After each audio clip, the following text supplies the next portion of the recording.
بسم اللہ الرحمن الرحیم۔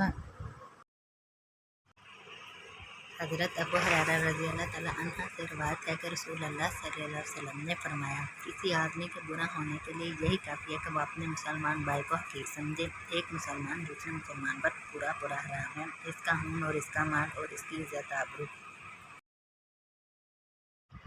رسول اللہ صلی اللہ علیہ وسلم نے فرمایا، روز قیامت بندے سے نعمتوں کے بارے میں سب سے پہلے یوں سوال کیا جائے گا، کیا ہم نے تیرے جسم کو درست نہیں بنایا تھا اور ہم نے تجھے ٹھنڈے پانی سے سیراب نہیں کیا تھا؟ حضرت ابو ہریرہ رضی اللہ عنہ نے بیان کیا، انہوں نے عرض کیا، یا رسول اللہ، قیامت کے دن آپ صلی اللہ علیہ وسلم کی شفاعت سے سب سے زیادہ سعادت کسے ملے گی؟ تو رسول اللہ صلی اللہ علیہ وسلم نے فرمایا، سنو، قیامت میں سب سے زیادہ فیض یاب میری شفاعت سے وہ شخص ہوگا جو سچے دل سے یا سچے جی سے لا الہ الا اللہ کہے گا۔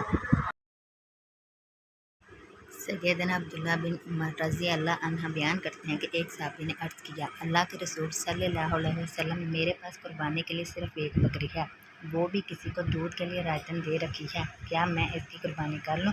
فرمایا، نہیں، بلکہ آپ 10 ذوالحج کو یعنی عید کے دن اپنے بال کاٹ لیں، مجھے منڈوا لیں اور زیر ناف بال صاف کر لیں، تو اللہ تعالیٰ آپ کو مکمل قربانی کا اجر دے گا۔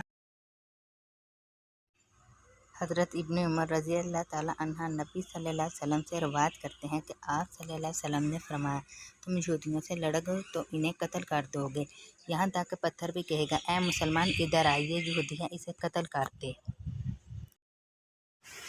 رسول اللہ صلی اللہ علیہ وسلم نے فرمایا، تم لوگ ایسی عورتوں کے گھروں میں داخل نہ ہو جن کے شوہر گھروں پر نہ ہو، اس لیے کہ شیطان تم میں سے ہر ایک کے اندر ایسے ہی دوڑتا ہے جیسے خون جسم میں دوڑتا ہے۔